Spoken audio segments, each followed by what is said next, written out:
merci d'être là cette matinée pour comprendre. Moi je m'occupais de la partie dédiée, donc vous l'aurez compris, à Angular. Excusez-moi, quand je dis Angular, ça va être la nouvelle version d'Angular dont on a entendu parler dans les derniers mois. Donc version 2, 4 et plus. Alors avant de commencer, 2-3 mots sur moi. Donc je suis un développeur web, pardon. J'aime beaucoup le JavaScript et tout particulièrement Angular, l'écosystème Node aussi. Et je travaille à l'Inagora depuis maintenant plus de 8 mois sur le projet que vous avez vu dans la dernière slide. Donc c'est un projet qui est conséquent. Il y a quand même beaucoup de challenges dans ce projet-là. En fait, le real-time, la gestion des données, on en reparlera tout à l'heure. Et enfin, on vous parlait de PizzaSync et de petits projets que j'ai essayé de mettre en œuvre pour promouvoir Angular. Et vous pourrez les retrouver, ils sont en open source sur mon compte GitHub. Donc avec le pseudo GitHub. De toute manière, les slides seront bien à votre disposition, les vidéos aussi, je pense, donc vous pourrez retrouver tout le contenu plus tard. Juste avant de commencer, qui se considère dans la salle comme un développeur? J'ai une idée un petit peu du public, soyez pas timide, levez la main, qui se considère comme développeur aujourd'hui, qui a développé, qui a au moins des notions. D'accord, merci. Donc, comme on vous le disait juste avant, pour clarifier au niveau des noms, la version 1 d'Angular, c'est ce qu'on appelle AngularJS, et la version 2, c'est Angular. Pourquoi je vous explique ça? C'est parce que quand vous allez chercher sur des forums, Stack Overflow, la documentation en ligne, si vous commencez à mettre les numéros de version, vous risquez de tomber sur Angular 2, sur des vieux posts qui ne sont plus du tout à jour. Donc voilà, c'est assez important d'utiliser les bons termes. Il y a d'ailleurs une page officielle appelée Presskit. Donc ça, c'est le site officiel angular.io, créé par Google et les personnes en charge du framework. Et la page Presskit donc, donne tout un tas d'informations sur le nom. Et effectivement, au début, il y avait beaucoup de confusion entre la version 1 et 2 et supérieure. Les noms se ressemblent énormément, donc ils ont tenu à clarifier ça. Donc aujourd'hui, je vais vous parler de 3 points. Donc tout d'abord, certaines nouveautés d'Angular. Je ne pourrais pas toutes les aborder, il y en a vraiment beaucoup. Néanmoins, j'ai extrait celles qui me paraissent le plus importantes.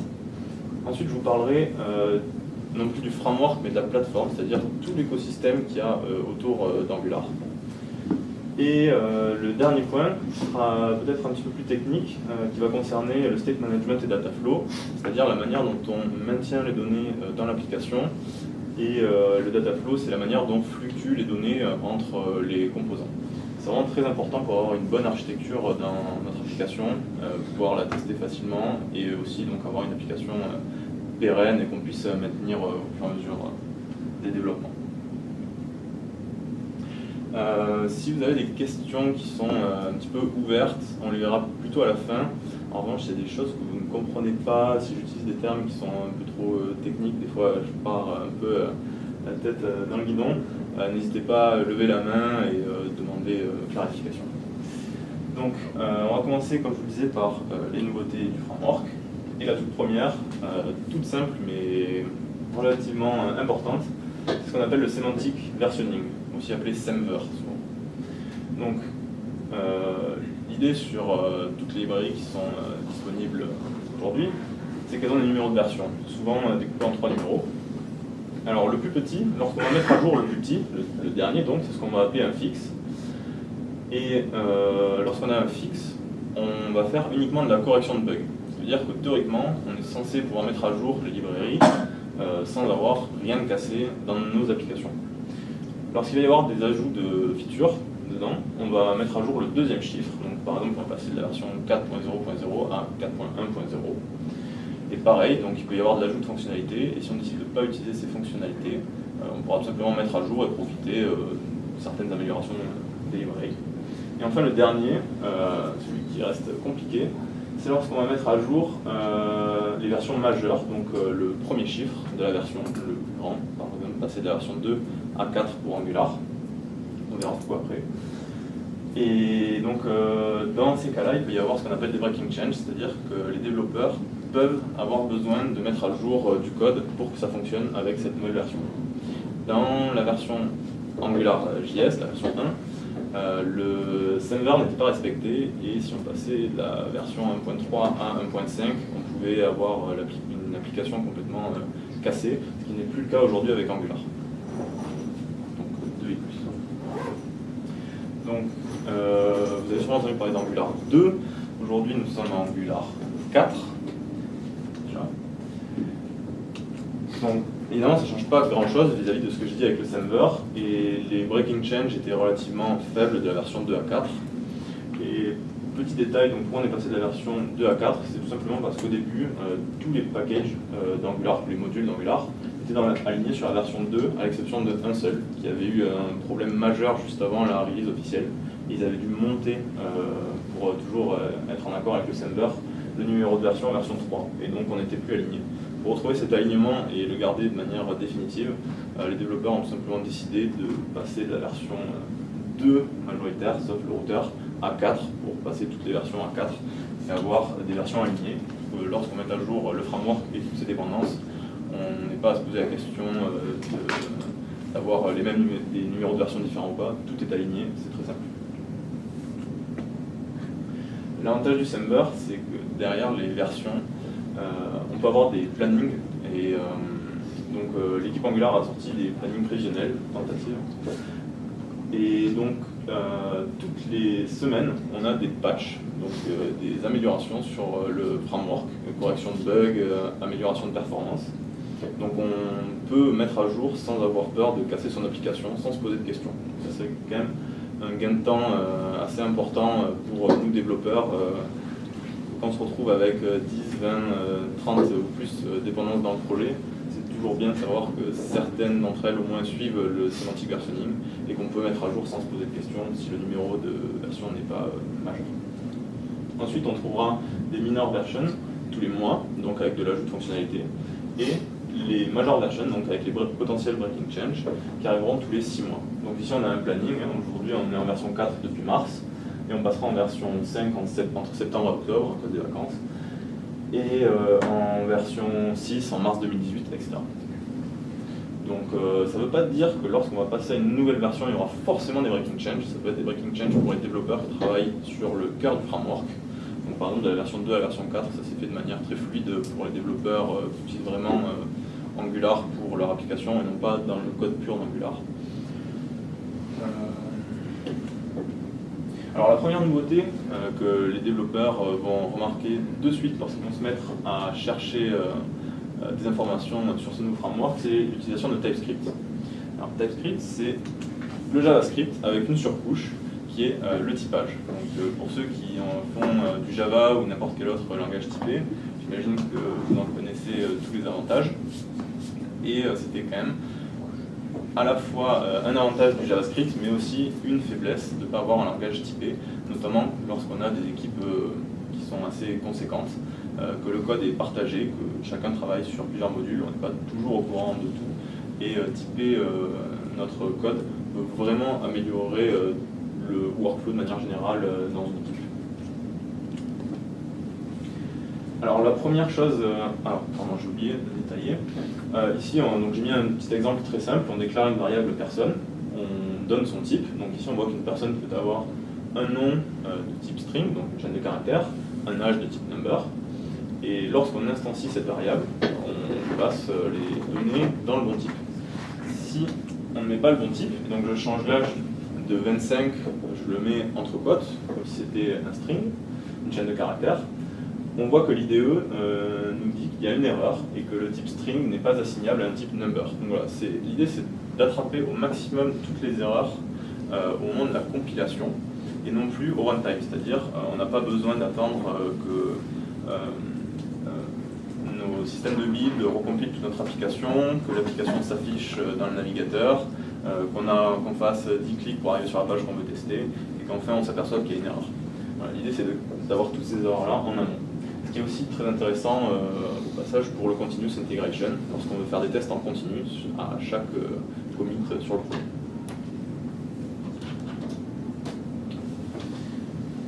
Alors peut-être certains d'entre vous ont entendu parler de l'ES6, c'est la nouvelle norme JavaScript qui est en train de se démocratiser petit à petit. Aujourd'hui, la majorité des browsers, tous, tournent sur la version ECMAScript 5 du JavaScript, donc IE compris, etc., vraiment même les plus vieux. Et la nouvelle norme ES6, qui est un changement majeur et qui apporte beaucoup de nouveautés, donc j'ai mis un exemple ici, c'est le support des classes, pour vraiment avoir plus de facilité à coder de manière avec des objets. Ce n'est pas supporté par tous les navigateurs. Par exemple, les navigateurs modernes comme Chrome, Edge, Firefox le supportent de mieux en mieux, mais pour avoir une compatibilité au mieux, TypeScript propose en fait de transpiler le code en fait. C'est-à-dire, on peut coder avec cette nouvelle fonctionnalité en ES6, et le code qui sera généré par TypeScript sera lui en ES5. Et donc, on aura une compatibilité maximale, même avec les vieux navigateurs. Pour information, Angular est testé en continuous integration, c'est-à-dire à chaque fois que les développeurs font des commits, qui rajoutent des bouts de code au projet, il y a des tests, une série de tests qui passent. Et ces tests sont exécutés donc dans des environnements headless, sans navigateur, mais aussi au sein des navigateurs, pour s'assurer que la compatibilité est maintenue sur l'ensemble des navigateurs majeurs. Et il y a des tests sur IE jusqu'en version 9. Voilà. Angular 2 et plus supporte jusqu'en IE 9, pas en dessous.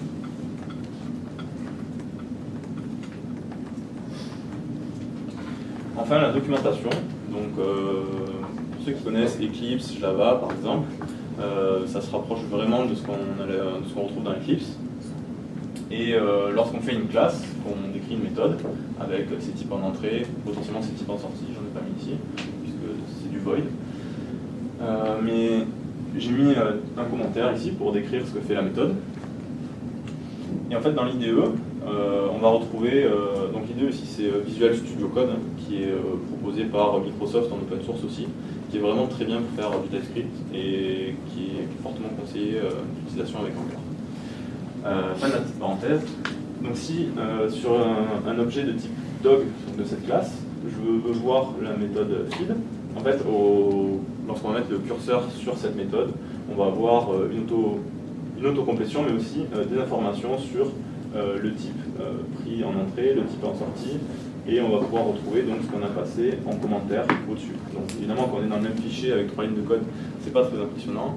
Par contre, quand on sera sur un projet de plusieurs mois où on est plusieurs à développer et qu'il y a un minimum de documentation, c'est quand même vraiment plaisant d'avoir ce genre d'aide. Et donc, je l'ai déjà bien insinué, mais ceux qui viennent d'un monde Java ne seront pas perdus de manière plus globale. Ceux qui ont l'habitude de l'objet ne seront pas perdus non plus. J'ai donné un exemple ici. Alors, c'est il y a un petit peu de code, mais pour faire simple, on peut créer par exemple des classes abstraites. Donc, évidemment, en pur JavaScript, une fois compilé en ES5, une classe abstraite seule n'existerait pas. En revanche, ça nous permet de forcer l'implémentation sur d'autres classes. Par exemple, si on prend la classe animal et qu'on veut obliger à définir une méthode feed pour nourrir un animal, si on crée une classe chien et une classe chat, on peut définir sur chacun, on est obligé de définir les méthodes feed dans lesquelles on peut en plus changer les paramètres. Donc, ici, par exemple, on peut demander de la nourriture pour chien ou de la nourriture pour chat. Ce qui est très intéressant au sein du framework pour faire la relation entre les deux, puisqu'en fait les méthodes proposées par le framework, lorsqu'on va les utiliser, vont nous donner les types attendus pour faire les appels.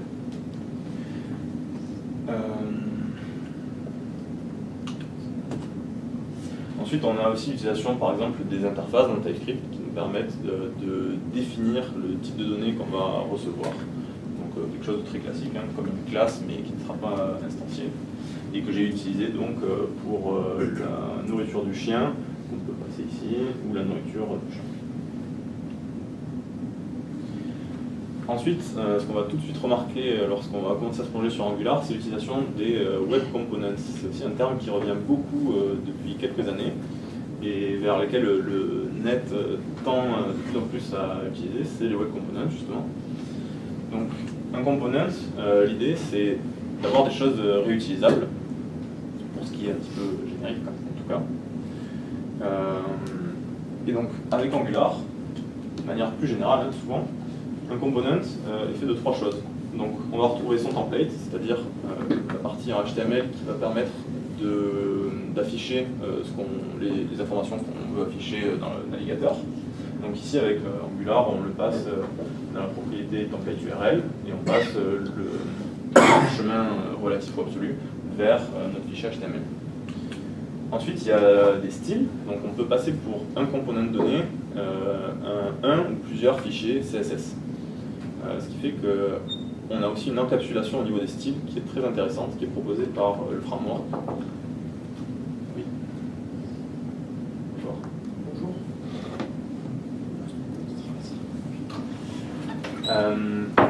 Une des propriétés intéressantes du framework, donc je vous disais, c'est l'encapsulation au niveau des styles.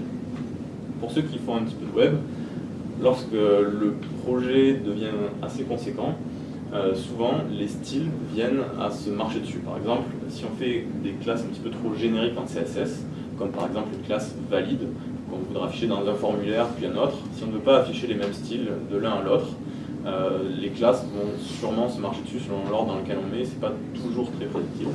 Et ici Angular a tout un mécanisme pour que les components, le style des components soit encapsulé et n'impacte pas les autres components dans le browser. Et enfin, le dernier, la logique, donc, qui se fait au sein d'une classe. Donc ici, je vais appeler la classe AppComponent, c'est celle de base. Et donc dans la classe, on pourra définir des méthodes et des propriétés qui seront accessibles depuis la vue, pour celles qui sont en public en tout cas, pas les privées. Donc vous l'aurez compris, si on ne peut utiliser si on ne peut créer notre application que à partir de components, donc faire un petit rapprochement avec ceux qui utilisent déjà AngularJS, les ngControllers, c'est terminé, il n'y en a plus. On n'a vraiment plus que des components. Notre application sera en fait un arbre de components. Et la chose intéressante à noter ici, c'est la manière dont vont fluctuer les données dans une application qui en tout cas respecte ce pattern. L'idée étant que le flux de données descend, donc il peut être pas forcément récupéré du premier component, plus bas, ce qu'on appelle des smart components, on va y revenir. Mais les données descendent dans l'application et des events, donc des événements, vont remonter pour aller demander la modification de données. Donc on a vraiment une structure qui reste prédictible dans nos applications et on n'a plus un code spaghetti où on se retrouve à envoyer des événements de manière globale dans l'application, n'importe qui peut les attraper. Non, là c'est vraiment quelque chose qui remonte cran par cran dans l'application pour avoir quelque chose de plus prédictible. Et donc l'idée derrière ces web components, c'est qu'on aura aussi souvent ou pas des components qui seront réutilisables dans notre application. Et donc par exemple ici, je fais un petit schéma où on a un composant 4 qu'on pourrait réutiliser de ce côté-là. Souvent les composants qu'on va réutiliser, ce sont dans les listes ou quelque chose par exemple où on demande entre une liste et un détail, lorsqu'on clique dessus, on peut utiliser le même component en donnant plus ou moins d'informations. Un point important du framework, de ce nouveau framework, c'est les performances. Alors comparé à AngularJS, les développeurs en charge du framework ont vraiment essayé de tirer le maximum de leçons, puisque les applications sont devenues de plus en plus grosses au fur et à mesure des années, ce qui n'avait pas été vraiment envisagé comme ça au début. Et donc, ils ont fait tout le possible pour avoir des applications optimisées. Donc, je ne pourrais pas aller dans toutes les optimisations possibles, parler de toutes les optimisations possibles aujourd'hui, ce serait bien trop long. En revanche, j'en ai sélectionné quelques-unes dont je vais vous parler maintenant, et la première étant ce qu'on appelle le Ahead of Time Compilation. Donc si on prend un navigateur, donc ici il sera représenté ici par la boîte noire, ou plutôt un vrai navigateur pour la démonstration, on aura, lorsqu'on charge l'application, on va charger donc nos components avec Angular, et les composants sont composés, comme je l'avais dit juste avant, de JavaScript pour la logique et d'HTML pour le template, la partie qui va s'afficher. Seulement, le HTML, dans le HTML, les directives qu'on utilise fournies par Angular, donc les ngIf, les ngRepeat dans AngularJS, qui sont maintenant les ngFor pour faire des boucles, pour dessiner plusieurs éléments, bien, il faut les analyser. Ce n'est pas compris par le navigateur directement. Le HTML que fournit Angular, ce n'est pas compris par le navigateur, et donc c'est Angular qui doit faire un travail de compilation pour que le navigateur puisse ensuite interpréter tout cela. Seulement, la partie compilation sur Angular prend pas mal de temps. Donc si on a un seul composant, les choses se font de manière assez smooth, j'ai perdu le terme en français, désolé. Et donc le problème, ça va être lorsque notre application va devenir beaucoup plus large et qu'on aura un code avec derrière 3, 4, 5, 8 mois, 1 an, 2 ans, 3 ans de développement et qu'on aura 30, 50, 100, peut-être même plus de composants. Et donc on va vite se retrouver au chargement de la page avec des pages très longues et qui vont mettre longtemps avant que l'utilisateur puisse interagir avec ces pages. L'idée qui a été... et enfin on aura évidemment le rendu de la page au final. Et donc ça c'est ce qu'on appelle JIT, Just in Time. C'est-à-dire qu'au moment où ça arrive dans le browser, on va faire cette compilation-là à chaque fois. Donc si l'utilisateur fait F5 pour utiliser l'application, tout ce step-là a été perdu, on récupère uniquement ça. Donc ça, c'est à refaire à chaque fois. Évidemment, une fois que l'application est chargée, vu que c'est ce qu'on appelle des SPA, des Single Page Application, on n'aura plus à le faire durant toute la durée de vie de l'application. Mais au reload de la page, on devra évidemment refaire ce step. Avec Angular 2, ils ont décidé d'offrir la possibilité de bouger ce step de compilation en amont. Donc maintenant, c'est les développeurs qui peuvent s'en occuper. Et évidemment, donc maintenant, on récupère uniquement du JavaScript. Cette compilation a été faite pour donner en sortie un fichier JavaScript. Alors, pour ceux qui ont l'habitude d'AngularJS, ainsi que d'autres frameworks, vous allez peut-être me dire qu'avec Gulp ou Grunt, il y a des plugins qui permettent d'injecter l'HTML dans les fichiers JavaScript. C'est vrai. En revanche, la compilation elle-même n'est pas faite. Donc oui, avant c'était possible, on avait déjà ce système de compilation en amont, mais en vrai c'était juste le fait de prendre le HTML et de le mettre dans le JavaScript sous forme de string qui restait à interpréter derrière, donc ça ne changeait rien. Là c'est vraiment un step en amont pour gagner en performance et en termes de chargement de l'application. Et c'est ce qu'on appelle l'AOT, pour Ahead of Time. Donc j'ai effectué ici un petit benchmark sur une application de type Hello World. Alors pour ceux qui ne voient pas trop au fond, je vais vous décrire, mais la première chose qu'on remarque, c'est que sur une application Hello World avec Angular, on a une taille d'application qui fait 673 kilobits. Et si on le compile en AOT, on arrive à 363 kilobits. Je vais revenir dans la slide suivante sur le détail de pourquoi on gagne autant de place. Et la deuxième chose à noter, c'est le temps de chargement de la page, qui passe de 1 seconde 18 à 648 millisecondes, ce qui est toujours intéressant. Surtout que c'était sur un ordinateur de type desktop, et non pas un benchmark sur mobile, qui aurait été encore plus flagrant. Alors, en ce qui concerne la réduction de taille qu'on vient de voir, j'ai pris ici, j'ai généré ici en fait une vue des modules qui sont utilisés au sein de l'application. C'est toujours sur une application Hello World, donc évidemment il n'y a que les modules proposés par Angular. On voit ici que le total de l'application fait 625 kilobits, contre ici environ 300 kilobits. Et pour deux parties, pour les mêmes parties, donc le core d'Angular, c'est-à-dire vraiment le moteur du framework, on voit que les tailles sont les mêmes en termes de poids, donc 118 kilobits pour 112, on va dire que c'est à peu près pareil, mais la proportion occupée sur le graphique n'est pas la même. Si c'est plus grand ici, ça veut dire que de ce côté-là, il y a quelque chose qui prend plus de place. Et donc si on regarde, c'est la partie compiler, c'est-à-dire le compilateur d'Angular. Comme on a compilé en amont tous nos templates, on n'a plus besoin du tout de le faire une fois qu'on est dans le navigateur. Et donc on peut en fait enlever cette partie compiler d'Angular pour gagner de la place. Et donc sur une application Hello World, on divise par 2 le poids du framework, puisque le compiler fait 318 kilobits à lui seul. Ça représente 50% d'Angular. Donc sur un...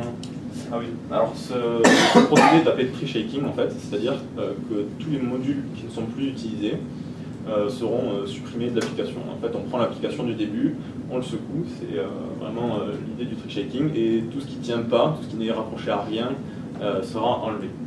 Alors, pour être franc avec vous, ça marche pour l'instant aujourd'hui au niveau des modules, donc sur ce genre de choses ça va, et les applications, c'est Webpack qui gère ça derrière, et les applications en profitent un petit peu, mais il y a des solutions bien plus performantes qui sont en train d'arriver, et qui ne sont pas utilisées en production pour l'instant, puisque c'est des steps vraiment manuels et assez lourds à faire, alors que ça se fait, on le verra tout à l'heure, en une seule commande. Le dernier point sur les performances dont je voulais vous parler, c'est le lazy loading. Le lazy loading, ça consiste en fait à séparer notre code, nos fichiers JavaScript en sortie, qui seront interprétés par le navigateur, et à les télécharger uniquement au moment où l'utilisateur en a besoin. Ce qui veut dire que lorsqu'on va charger la première page, elle va se charger de manière extrêmement rapide, et puisqu'on n'utilise jamais toute l'application dès le début, souvent, à moins qu'elle soit vraiment très petite. Mais par exemple, si on prend un exemple comme Gmail, lorsqu'on arrive sur notre interface de mail, on charge le mail, et on a aussi une partie contact qui est complètement à part et qui manipule aussi beaucoup de données, donc il doit avoir un code assez conséquent. Et lorsqu'on arrive sur nos mails, la partie contact n'est jamais ni téléchargée ni interprétée par le browser. Donc on gagne au niveau du CPU, au niveau du réseau, donc voilà, ce genre d'optimisation. À faire à la main, c'est jamais impossible, mais vraiment c'est pas quelque chose, je pense que personne ne s'amuse à ça aujourd'hui. Donc en fait derrière, on le verra tout à l'heure, il y a Webpack qui est utilisé pour faire des projets Angular, si vous utilisez les projets officiels en tout cas. Et Webpack se charge de diviser le code de lui-même, donc on n'a vraiment pas à s'occuper de tout ça, on peut se concentrer sur la logique de l'application et profiter de ce genre de fonctionnalités. C'est sur les navigateurs, si vous regardez ça sur une tour, sur un PC portable assez puissant, vous n'aurez peut-être pas une différence monstrueuse. En revanche, lorsque si votre application est destinée à des tablettes ou des téléphones mobiles, vous verrez sûrement une différence grâce au lazy loading et éviter de charger toutes les parties de l'application alors qu'on n'en a pas besoin. J'ai voulu mettre un petit exemple de lazy loading pour montrer que c'est vraiment quelque chose qui est géré de manière simple. Ce qui est commenté, c'est lorsqu'on ne lazy load pas des parties de notre application. Et là, cette ligne-là, c'est pour lazy loader. Donc en fait, au lieu de préciser un module qu'on a importé avant, donc, vous pouvez imaginer en Java, on fait des imports, ce genre de choses. Là, c'est pareil, on importe les modules qu'on utilise. Et bien ici, au lieu de l'importer, on passe en string un chemin vers l'application et Webpack se chargera lui de dire super, ça on peut le mettre dans un fichier JavaScript à part, et Angular se chargera tout seul de dire c'est moi qui en ai besoin, télécharge-le moi. Donc pour nous c'est vraiment très simple, c'est pas quelque chose de compliqué, puisqu'il y a eu des tentatives pour faire ce genre d'amélioration avec AngularJS. Ce n'était pas natif au framework, c'était assez compliqué à mettre en place, ça marchait pas toujours très bien. Là, ça marche très bien, c'est simple à mettre en place, donc voilà, il faut en profiter.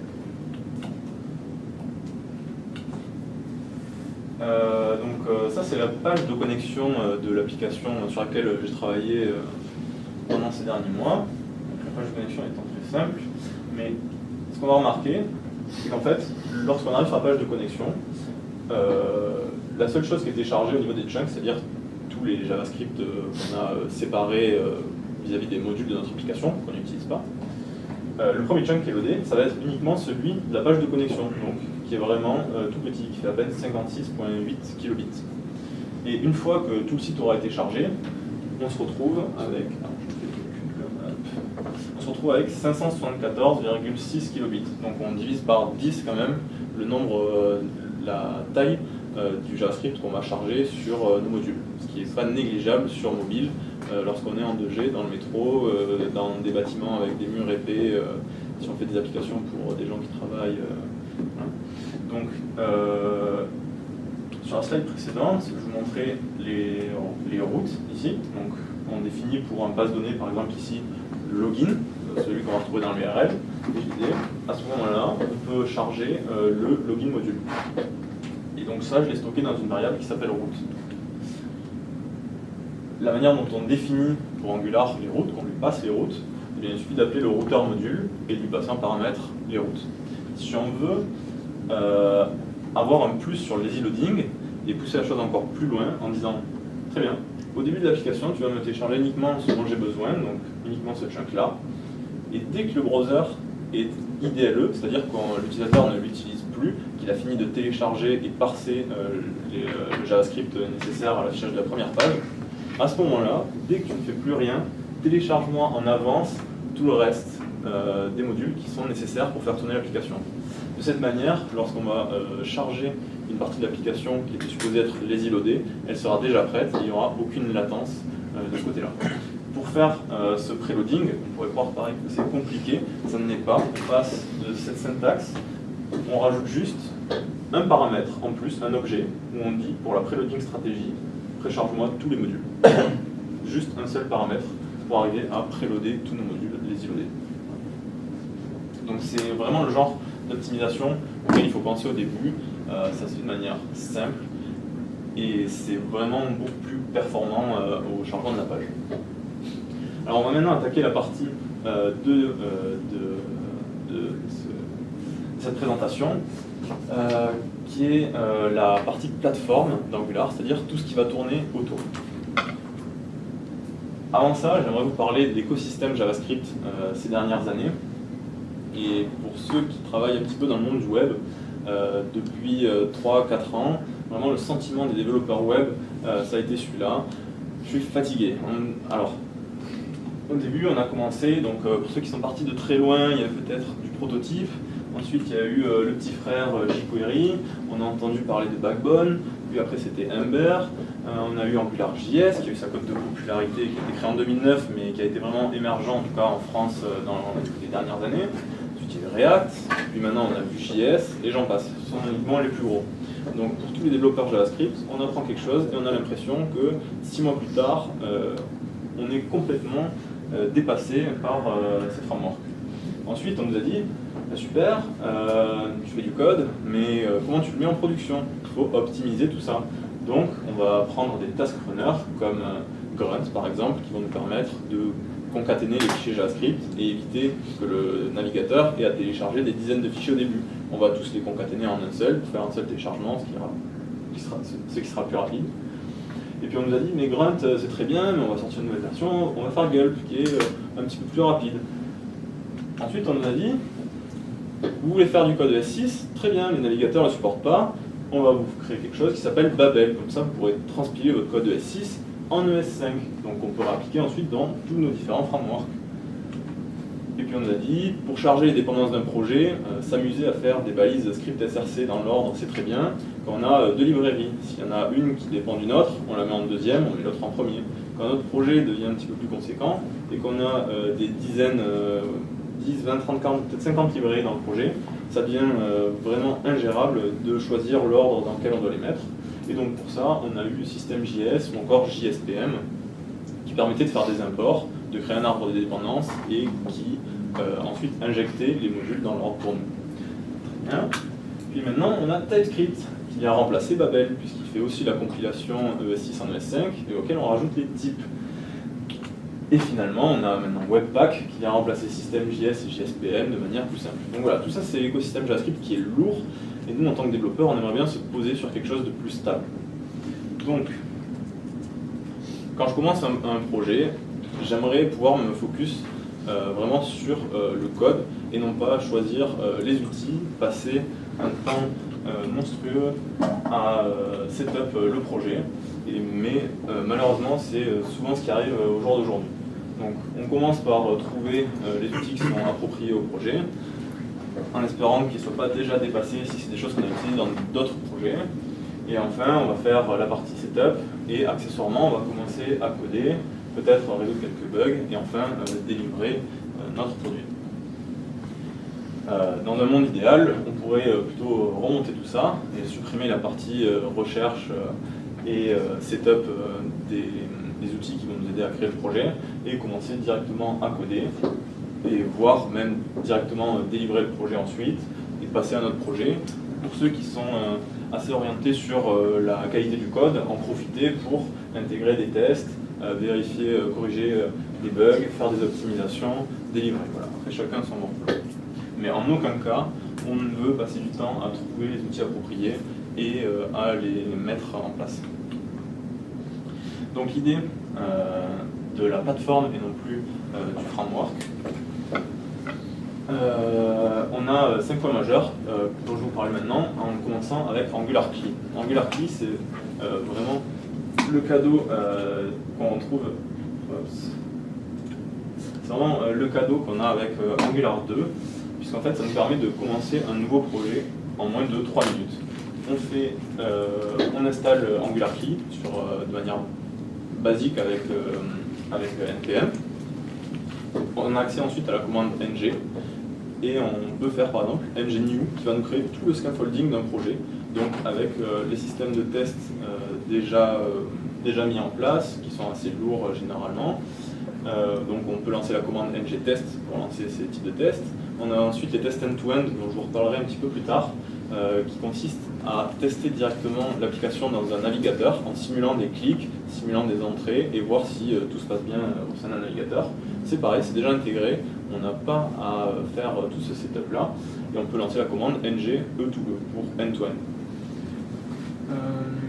Ensuite, une autre idée avec AngularKey, c'est qu'on aura le même footprint, c'est-à-dire la même base sur tous les projets. Et donc quand on passe d'un projet à un autre, on sait exactement où se trouvent les tests end-to-end, le code du projet source. On n'a pas à s'occuper de toute la partie setup et à être noyé là-dedans. Comme je vous le disais, Webpack est intégré directement à AngularKey. On n'a pas à s'en soucier parce que Webpack, c'est vraiment très très bien, c'est aussi très puissant, mais c'est toujours un petit peu une perte de temps au début du projet de se soucier des systèmes de build, et donc AngularKey le gère pour nous, et on peut juste faire nos imports-exports de classes, fonctions et autres, et tous les liens sont tissés automatiquement par AngularKey. Une fois qu'on veut servir l'application, on tape juste la commande ng-serve, et le browser s'ouvre avec notre application qui tourne.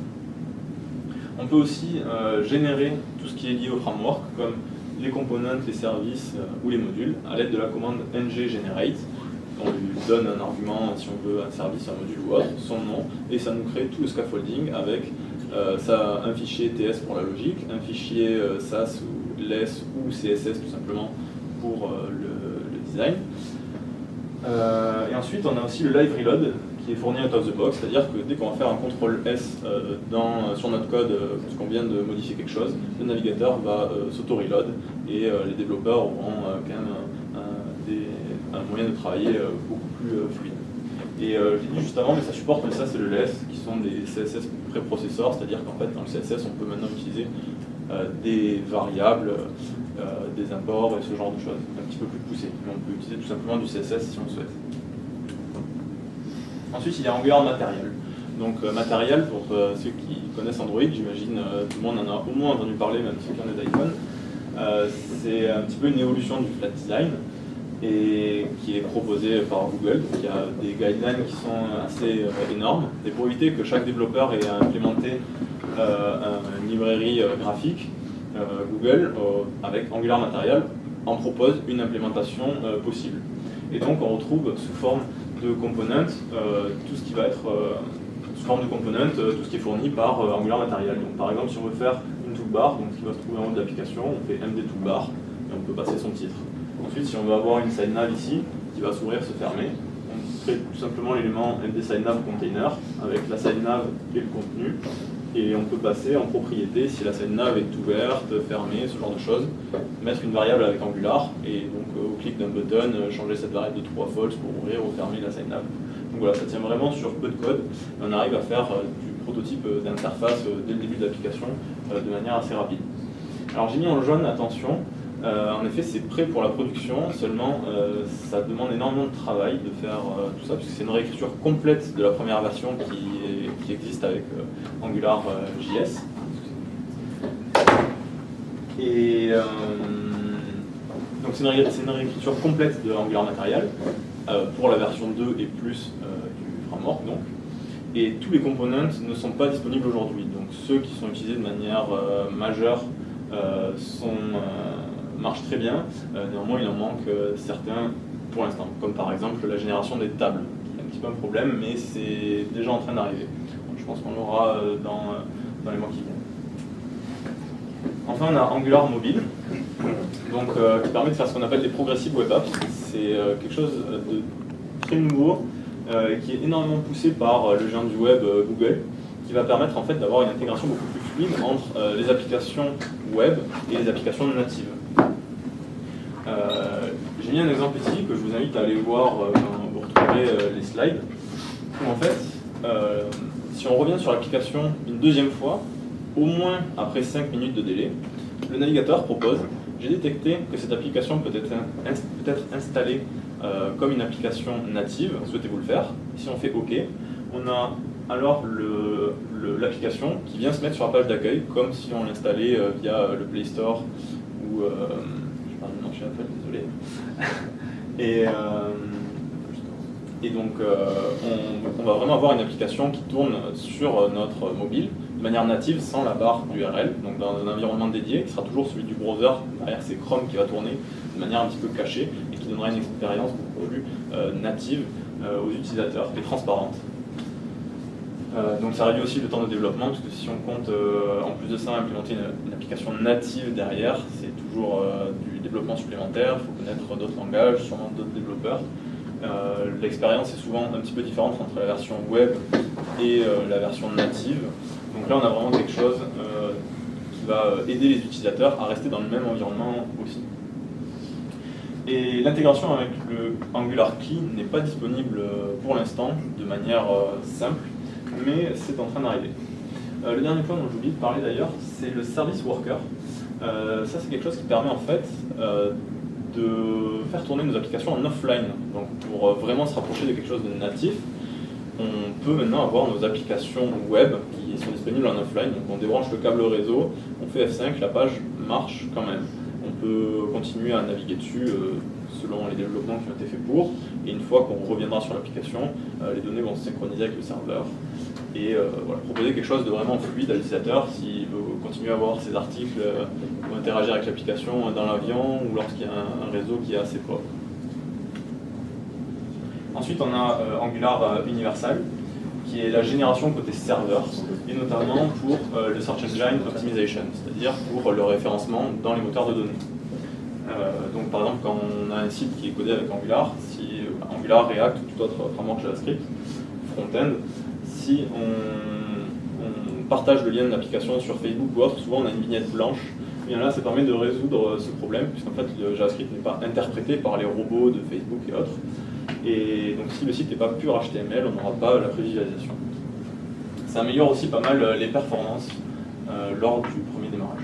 Et enfin, Angular Protractor, donc je l'ai dit tout à l'heure, qui permet de faire des tests end-to-end, qui sont quand même assez importants, et qui permettent de vraiment tester l'application dans un browser. Donc on voit le navigateur qui se lance, et les actions qui se font tout seul. Donc en fait c'est piloté par du code, tout simplement.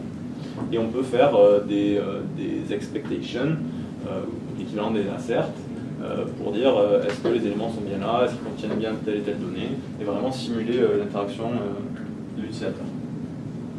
Enfin, troisième et dernière partie, je vais aborder le state management et data flow, en commençant tout d'abord par RxJS. Donc RxJS, c'est ce qui va permettre de faire ce qu'on appelle du reactive programming. C'est une grosse nouveauté avec Angular, qui au début est assez compliqué à comprendre, qui a perturbé plus d'un utilisateur. L'idée d'RxJS, c'est qu'en fait, nos données, on ne va plus utiliser de promesses. Dans l'application sur laquelle je travaille depuis plus de 8 mois, je n'ai plus aucune promesse, pour ceux qui font un petit peu de JavaScript. Les promesses, c'est ce qui permet de résoudre certaines problématiques liées à l'asynchrone. Donc souvent, dans les UI côté web, c'est quelque chose de très courant. Sauf que les promesses, lorsqu'on lance une promesse, on lui dit j'attends d'avoir une réponse, et c'est quelque chose qui arrive une seule fois. Là, ils ont voulu pousser le concept plus loin avec l'utilisation de cette librairie RxJS, qui permet de dire, en fait, on va visualiser nos données non plus à un instant T, mais vraiment dans le temps. Donc, je vais vous montrer des exemples pour que ce soit un petit peu plus clair après. Mais l'idée, c'est qu'on va vraiment penser à nos données sous forme de stream, voilà, dans le temps. Ça pousse aussi un pattern de programmation qui au début n'est pas forcément évident pour ceux qui n'en ont jamais fait, mais qui est très intéressant et qui permet d'éviter certains problèmes, c'est le functional programming. Enfin, la documentation d'RxJS est vraiment très bien faite. il y a beaucoup de graphiques qui s'appellent des marble diagrammes pour comprendre l'intérêt de chaque opérateur. Et je vais vous en présenter deux après pour comprendre un petit peu la logique. Au début d'une application, qu'est-ce qui pourrait potentiellement se passer un petit peu mal avec RxJS? C'est la learning curve. Il y a beaucoup de choses à découvrir. Alors il ne faut pas vraiment avoir peur de ça. Il y a 60 opérateurs, c'est énorme. Donc il faut juste se dire que lorsqu'on a besoin de quelque chose, ça existe. Il ne faut surtout pas réinventer la roue. Il faut aller chercher dans la documentation. Et si c'est vraiment, si le pattern est vraiment mal compris, on peut potentiellement avoir des fuites de mémoire dans le navigateur qui risquent de ralentir l'application au fur et à mesure si vraiment les gens se lancent dedans sans avoir compris les principes de base d'RxJS. Ceux qui veulent en savoir plus vis-à-vis de ça, il y a une autre présentation qui a été faite par Rob Wormald qui travaille à Google. Et j'ai le lien est cliquable, donc lorsque vous récupérerez la présentation, vous pouvez y aller si vous souhaitez. Pour vous donner une idée de la puissance du pattern, si on veut représenter dans notre application les gens qui vont rentrer dans un building. Donc par exemple, on va imaginer qu'on a deux portes dans le building, comme c'est le cas ici d'ailleurs, en bas. Ici on a la rue, de ce côté-là l'entrée du bâtiment. Et donc on veut savoir dans les deux fils qui arrive et dans quel ordre. Donc on peut résoudre ce problème avec RxJS. Et donc si on a des personnes qui sont devant les portes, au fur et à mesure qu'ils vont rentrer, on peut concevoir l'application de cette manière. Ce sera la porte 1, les gens qui vont rentrer par la porte 1, ça correspondra au premier stream. Et les gens qui vont rentrer par la porte 2, ce sera un deuxième stream. Si on veut savoir l'arrivée des personnes dans le building, on peut utiliser par exemple l'opérateur merge. Et donc ici, on voit très bien que le stream 1 sera représenté par la personne ABC qui arrive dans le temps, en décalé. Donc la A arrive avant la D du deuxième stream. Donc, et si on utilise l'opérateur merge, en fait on récupère un nouveau stream qui va reporter chaque valeur ici. Et donc ici on a bien la totalité des personnes qui sont entrées dans le building au fur et à mesure du temps. Alors, je vais passer très rapidement cet exemple. C'était pour montrer en fait un exemple d'intégration des observables, donc des RxJS avec Angular. Où en fait, ici, donc dans notre partie classe, on décrit notre stream. Donc ici, c'est pour faire une recherche dans Wikipédia. Donc application très simple, on a un champ texte, quand on tape dedans, juste en dessous, on a la complétion, les résultats de Wikipédia qui sortent. Donc si on a un service Wikipédia, donc c'est pas amusé à implémenter ici, mais qui va aller contacter l'API de Wikipédia, on passe juste un terme, celui qui est recherché, et l'API de Wikipédia nous retourne un tableau des résultats. Eh bien, on peut pousser l'application de manière assez intelligente pour que lorsqu'on tape dans l'input, les données ne soient pas récupérées à chaque entrée clavier, ce qui serait beaucoup trop lourd, on ferait vraiment beaucoup trop d'appels à l'API de Wikipédia, on finirait par se faire bloquer l'accès. On peut utiliser la fonction debounce qui va permettre en fait de dire si, alors là j'ai appelé debounce 400 pour des millisecondes, on peut dire si dans les 400 millisecondes du stream rien ne s'est passé, alors on propage l'événement. Si le temps est inférieur à 400 millisecondes entre deux événements, on ne propage rien du tout. Donc là c'est inférieur, là c'est inférieur, et pour le dernier on va propager. Donc ici, si on avait tapé une première touche qu'on attend, on aurait eu un premier résultat. Et ici, si on avait tapé 3 touches d'affilée, on n'aurait eu que le résultat pour le dernier. Et donc, vous voyez, ça tient sur très peu de lignes de code. Ici, on a notre input, HTML, basique, et une propriété d'Angular, ngFor, qui va nous permettre de dire, pour chaque item récupéré, et async, c'est le pipe proposé par le framework pour dire, ce sont des values, ce sont des values qui sont dans le temps en fait. Et donc le framework va automatiquement mettre à jour cette liste à chaque nouvelle entrée dans le stream. Donc, voilà, on a vraiment quelque chose de très puissant et en peu de lignes de code on peut faire des choses quand même relativement intelligentes et résoudre des problèmes asynchrones très difficiles.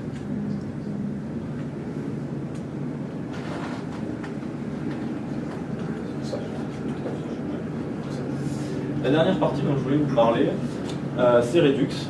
Ce n'est pas une obligation, ce n'est pas intégré directement dans le framework.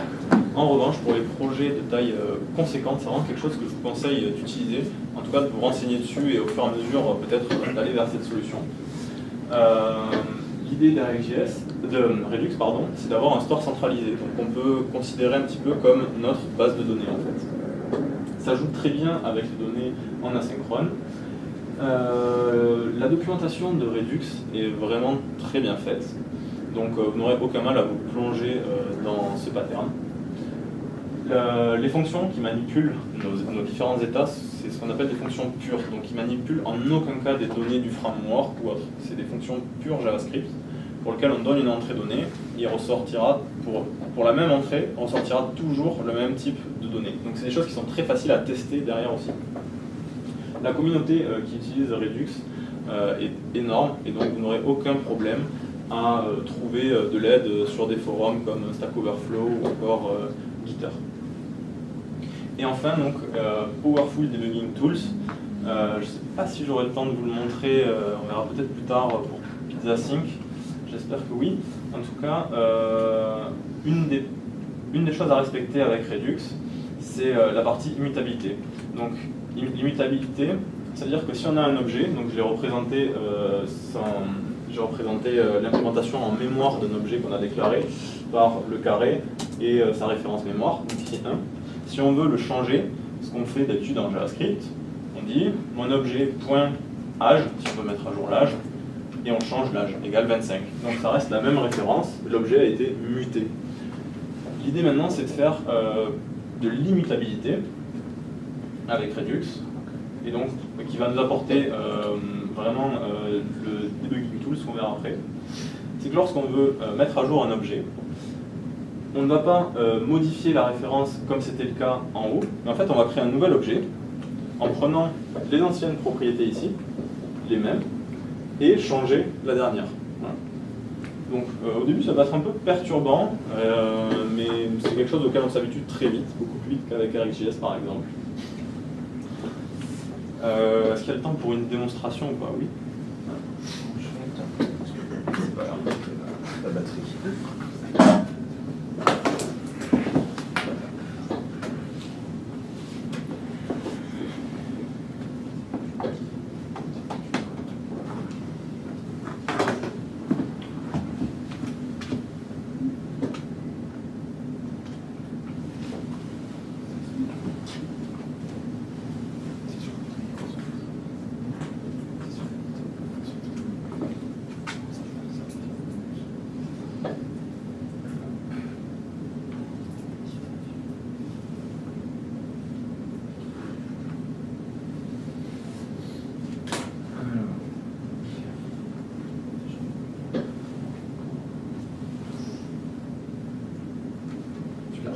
Voilà, on vous le disait.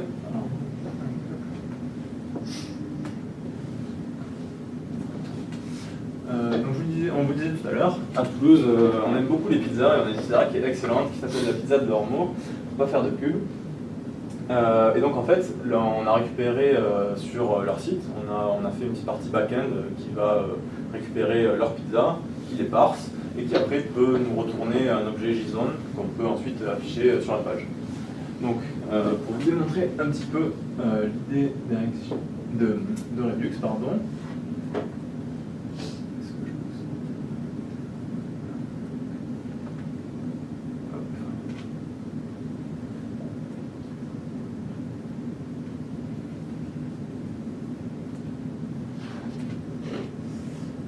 Alors, avec le débugger de Chrome ou Firefox, il y a une application, donc appelée Redux, hein, tout simplement, qui va nous permettre de voir les différents états de l'application.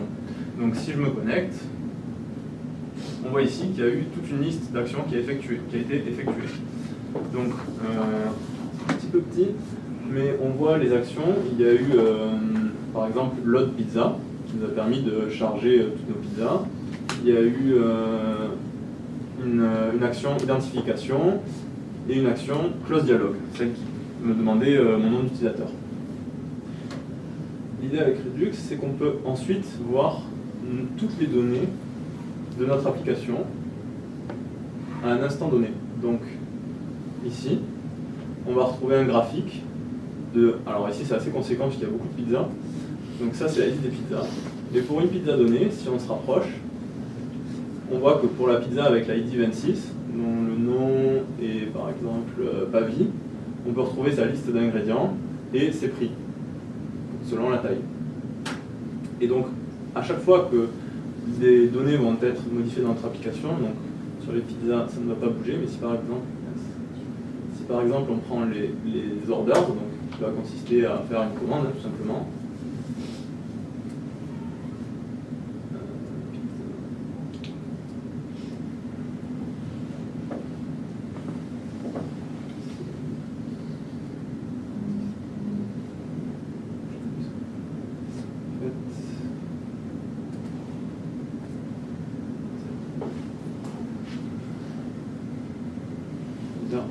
voilà. Ici on a la liste des orders, donc c'est-à-dire chaque fois que quelqu'un va cliquer sur une pizza pour dire je veux commander cette pizza, on va pouvoir voir que le graphique va se mettre à jour et on va pouvoir avoir la liste en fait des commandes. Donc au-delà d'être joli, ça permet derrière de débugger. Et en fait, la particularité, c'est qu'on va être capable de le faire non pas à l'instant donné, puisque si on a des informations qui arrivent trop vite, on pourra en manquer, mais dans le temps. Et donc, si on revient sur l'inspecteur, qui nous donne la liste des actions, alors malheureusement c'est un petit, je ne pourrais pas zoomer directement parce que c'est dans la console. Donc, en fait, pour chaque action, on peut retrouver l'état du state, c'est-à-dire l'ensemble de nos données, comment était-il à ce moment-là.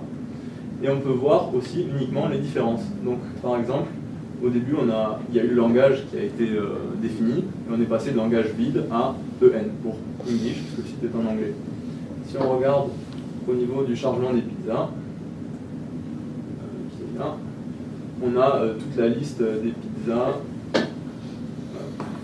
On a toute la liste des pizzas qui ont été ajoutées. Et donc on voit pour un instant T de l'application, pour une action donnée, on sait que quand on a chargé les pizzas, il y a eu tel état de l'application qui a été changé. Donc c'est vraiment un outil très intéressant pour le débugage de l'application. Et on est capable carrément de remonter dans le temps. Et donc par exemple ici, on a un slider qui représente le temps, et on peut vraiment revenir à un instant donné de l'application. Par exemple, je me connecte, et j'ai ajouté un order. Ici, on va rajouter une pizza. Voilà, on est capable de débugger step par step tous les états de notre application et comprendre ce qui a été fait.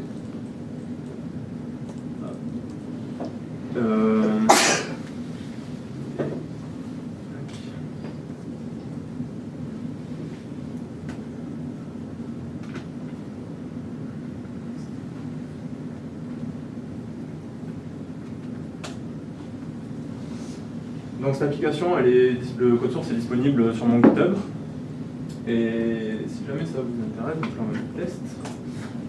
Elle utilise RxJS et Redux, donc ce flot de données, hein, la mise à jour des pizzas, qui est fait en real time.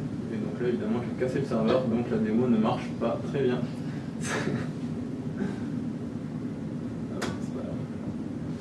Donc, passer plus de temps, ça va marcher de suite. Il faudra mettre le mot de passe. Ouais.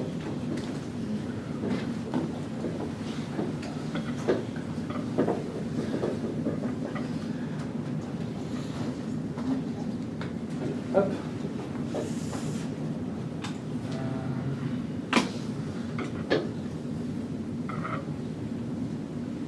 Donc voilà, je regardais un film récemment et lorsque j'ai vu cette scène, je me suis vraiment dit que ça ressemblait un petit peu aux capacités de Redux en fait.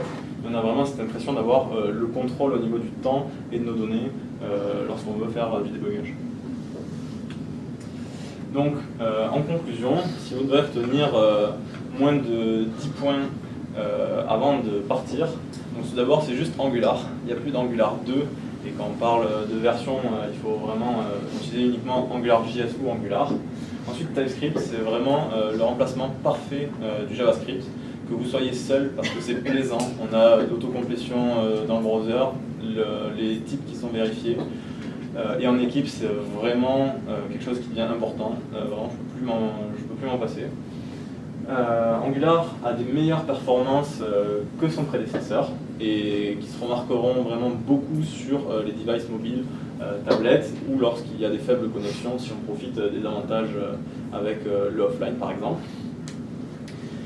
Et enfin, Angular ne vient pas seul, et c'est vraiment une plateforme, donc on l'a vu, avec le CLI, Material, Protractor et autres.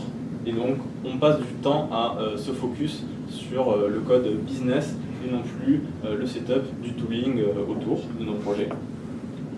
Aujourd'hui, Angular est stable et donc il n'y a plus de prétexte. Il faut aller vers ça, en tout cas pour les nouveaux projets. Et vraiment, les développeurs, j'ai formé de nouvelles personnes à cette technologie et les retours ont tous été vraiment très très positifs. Au début, on a toujours un petit peu peur quand on annonce une stack assez grosse où on décide de partir sur du Redux, de l'RxJS plus Angular. Ça fait quelque chose d'assez complexe, mais au final, c'est vraiment quelque chose qui a poussé les développeurs à donner le meilleur d'eux-mêmes pour comprendre tout ça. Et vraiment, on a beaucoup de choses en retour. Une fois qu'on a compris ces patterns, on est capable de mettre en place des applications rapides, efficaces, qui se chargent au plus vite et que l'utilisateur pourra utiliser vraiment au mieux. Et voilà. J'espère que cette présentation vous a plu, et si vous avez des questions, je ne sais pas si c'est pour de suite ou après. Bon, on peut en prendre quelques-unes là. Oui, moi, j'ai une question. Ma question, c'est est-ce que vous avez envisagé de migrer des applications qui venaient d'Angular JS en Angular? Personnellement, non, parce que je n'ai pas d'application à migrer. En revanche, c'est quelque chose qui a été pris en compte par l'équipe qui s'occupe du développement. Et il y a un module qui s'appelle ng upgrade qui permet justement de faire cohabiter dans un premier temps AngularJS avec Angular. Et au fur et à mesure, pour les larges applications en fait, qui ne peuvent pas être migrées d'un seul coup, on ne va pas tout recoder, ça permet de faire cohabiter les deux en même temps. Et je ne l'ai jamais utilisé, mais j'ai eu d'excellents retours vis-à-vis de cette librairie. Donc nous, là, on s'est posé la question aussi pour OpenPass. Donc, ng upgrade, là, c'est certainement un chemin qu'on va prendre. C'est coûteux, d'accord, de migrer d'Angular 1 à Angular 2, 3, 4, là, parce que il faut partir d'un état de l'application Angular 1 où, sans rentrer dans le détail, où il y a les choses sont faites d'une certaine manière, d'accord. Donc, ça veut dire que d'abord, il faut retravailler l'application Angular 1 pour qu'elle soit de la bonne manière, après mettre le ng upgrade en place, et puis après migrer les trucs en TypeScript et avec les patterns, disons, la philosophie Angular 2. Voilà. Donc, on a envisagé de le faire, nous, pour OpenPass. On le fera pas avant la sortie du produit version 1. Certainement, on va se reposer la question pour la version 2. Mais cela dit, là, on ouvrira les chakras et on verra en tant que développeur, est-ce qu'on continue sur Angular, est-ce qu'on choisit une stack alternative, hein, c'est une question qu'il faut toujours se poser. Mais en tout état de cause, c'est coûteux. Parce que ce n'est pas des patterns qu'on avait l'habitude d'utiliser dans les versions précédentes. Et donc en effet, c'est vrai que ça fait revoir souvent l'architecture. Et ça peut être, à mon avis, assez complexe à faire dans des projets, surtout qui ont la taille d'OpenPass aussi. La bonne nouvelle, hein, c'est que normalement, c'est dans Angular 1, vous avez réparti assez correctement les choses. Votre code métier, il est dans les services, en théorie. Dans les services et en théorie, donc il n'est pas au même endroit que la gestion des vues, il est donc dans des objets spécifiques. Et ces services-là, eux, finalement, ils sont assez agnostiques du framework, hein, puisqu'il suffit qu'ils aient leur dépendance, une injection de dépendance, donc il suffit qu'on injecte les bonnes dépendances pour que le service fonctionne. Normalement, ils sont testés, puisqu'évidemment, vous êtes dans les tests. Voilà. Donc, par conséquent, ça déjà, ça veut dire que cette partie-là, elle migre facilement. Et c'est, il me semble, la partie la plus importante, le code business. Ça marche. Après, les interfaces, on peut toujours les revoir.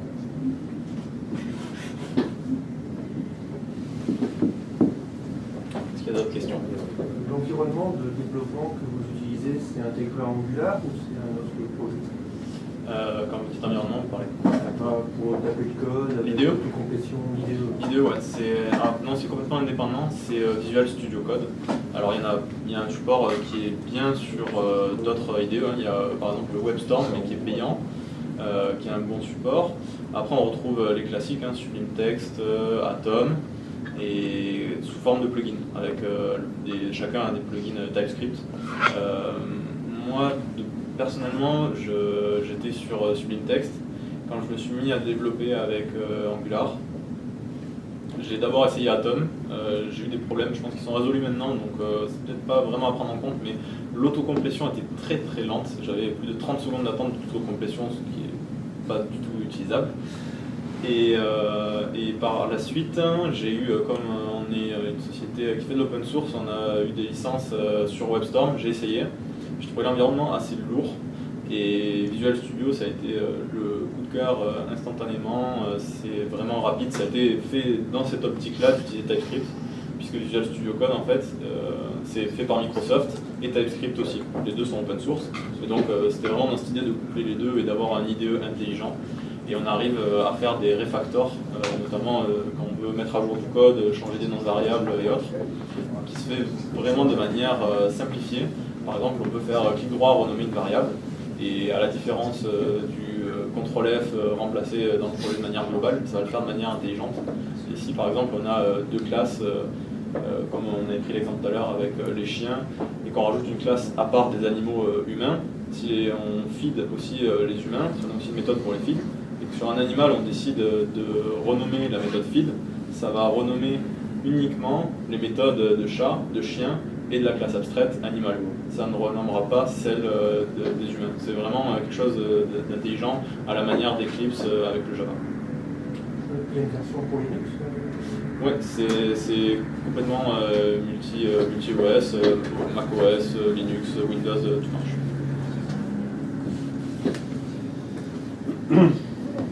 Par rapport à Angular mobile, on avait parlé de tout ce qui est natif.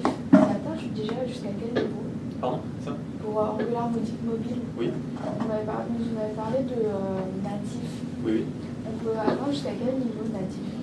En fait, c'est toujours, ça reste une vue émulée derrière, puisque c'est Chrome, c'est une instance de Chrome qui tourne. C'est juste qu'il n'y a plus la barre d'URL du navigateur, donc on a l'impression d'être dans une vue un petit peu plus native. Et natif, en fait, c'est dans le sens où, avec ce qu'on appelle les service workers, on va pouvoir supporter du offline derrière. Et en parallèle, il y a un autre. Donc, les service workers, c'est quelque chose en JavaScript qu'on peut utiliser complètement à part d'Angular, pour être clair. Donc, on peut utiliser les service workers et avoir des applications offline dans n'importe quel autre framework ou sans aucun framework. Et à côté de ça, il y en a une deuxième propriété de JavaScript pure, c'est non plus les service workers, mais les web workers, qui permettent de faire du multithreading. Et donc en fait, quand on est sur des applications qui vont demander beaucoup de ressources, ça a toujours été un problème avec JavaScript qui est monothread, puisqu'en fait, il doit faire une tâche et après mettre à jour lui, faire une tâche, mettre à jour lui. Donc si une tâche prend beaucoup trop de temps, lui sera bloqué et on connaît tous les freezes du navigateur. Avec l'utilisation de ces technologies, on peut se rapprocher au maximum des capacités natives avec le offline, avec les service workers et le multithreading grâce aux web workers. Une autre question par rapport à ça, c'est que est-ce que tout ce qui est développé en mobile peut être exporté sur Android, iOS par exemple? Alors en fait là, c'est pas quelque chose qui va s'installer vraiment. Quand on a l'icône qui se met à jour sur l'application, c'est Chrome qui va retenir nos fichiers JavaScript, nos vues et autres directement. Mais si on veut vraiment faire des applications natives, il y a eu plusieurs solutions qui existent, dont par exemple c'est Native Script qui en fait propose des directives données HTML pour faire comme Angular Material propose MD Toolbar et autres. Il y a Native Script qui propose ses propres directives. Et en fait, derrière, ils ont du code qui leur permet de compiler une application pour iOS qui va recréer les vrais éléments iOS. C'est pas juste de l'intégration avec de la vue mobile derrière. Et une autre pour ils supportent iOS et Android en fait. Deux principaux du marché. Ça fait des vraies applications. Vous avez dit qu'il n'y avait pas de composants tables, par exemple, pour faire une appli de gestion navigation, une appli avec des listes, classique quand même sur certains éléments. Est-ce qu'il y a d'autres composants pour charger des listes de parties, naviguer, j'ai bien fini. Après ça c'est vraiment ce qui est propre à Material. Donc si on veut faire une table HTML basique et la designer nous-mêmes, on peut toujours générer une table HTML classique. Évidemment elle n'aura pas le look Material. En revanche, il y a des alternatives à Material, puisqu'en fait le développement est assez long. Donc il y a notamment Teradata, une société, Teradata, qui propose Covalent, où ils ont un rythme de développement qui est quand même plus poussé, je trouve en tout cas, et où il y a tout ce genre de fonctionnalité qui est déjà disponible. Et il y en a une autre qui s'appelle PrimeNG. Où pareil, ils ont énormément, ils ont pris, dès que Angular était annoncé en version alpha ou même avant, ils ont commencé à implémenter des fonctionnalités. Par contre, c'est pas du material design sur PrimeNG, c'est quelque chose qui ressemble un petit peu plus, je trouve en tout cas, qui se rapproche plus de Bootstrap que du matériel. Donc lui est parfois un petit peu moins joli, mais on a énormément de fonctionnalités et c'est vraiment très complet. Si vous voulez plus quelque chose de matériel, je vous conseillerais de partir avec Teradata. Merci.